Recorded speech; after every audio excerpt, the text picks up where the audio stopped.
ನಮಸ್ಕಾರ. ಜಿನಿ ನ್ಯೂಸ್ ವೀಕ್ಷಕರಿಗೆ ಸ್ವಾಗತ. ಸಾರ್ವಜನಿಕರು ಶನಿವಾರ, ಭಾನುವಾರ ಹಾಗೂ ರಜಾ ದಿನಗಳಂದು ದೇವರ ದರ್ಶನ ಮಾಡಲು ಬಿಎಂಟಿಸಿ ಅನುಕೂಲ ಮಾಡಿಕೊಟ್ಟಿದೆ. ಬಿಎಂಟಿಸಿಯಿಂದ ದಿವ್ಯ ದರ್ಶನ ಎಂಬ ಒಂದು ದಿನದ ಪ್ಯಾಕೇಜ್ ಟೂರ್ ಆರಂಭಿಸಲಾಗಿದೆ. ಇದು ನಗರದ ಪ್ರಮುಖ 8 ದೇವಾಲಯಗಳ ದರ್ಶನವನ್ನು ಒಳಗೊಂಡಿದೆ. ಈ ಪ್ರವಾಸವು ಪ್ರತಿ ಶನಿವಾರ, ಭಾನುವಾರ ಮತ್ತು ಸಾರ್ವತ್ರಿಕ ರಜೆ ದಿನಗಳಲ್ಲಿ ಲಭ್ಯವಿರುತ್ತದೆ.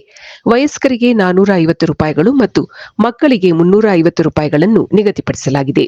ಬೆಂಗಳೂರಿನ ಶ್ರೀ ಗಾಳಿ ಆಂಜನೇಯ ಸ್ವಾಮಿ ದೇವಸ್ಥಾನ, ಶ್ರೀ ರಾಜರಾಜೇಶ್ವರಿ ದೇವಸ್ಥಾನ, ಶೃಂಗಗಿರಿ ಶ್ರೀ ಷಣ್ಮುಖ ದೇವಸ್ಥಾನ, ಶ್ರೀದೇವಿ ಕರುಮಾರಿ ಅಮ್ಮನವರ ದೇವಸ್ಥಾನ, ಇಸ್ಕಾನ್ ವೈಕುಂಠ ದೇವಸ್ಥಾನ, ಬನಶಂಕರಿ ದೇವಸ್ಥಾನ, ಓಂಕಾರೇಶ್ವರ ದೇವಸ್ಥಾನ ಮತ್ತು ಆರ್ಟ್ ಆಫ್ ಲಿವಿಂಗ್ ಈ ದೇಗುಲಗಳ ದರ್ಶನಗಳನ್ನು ಸಾರ್ವಜನಿಕರು ಮಾಡಬಹುದಾಗಿದೆ.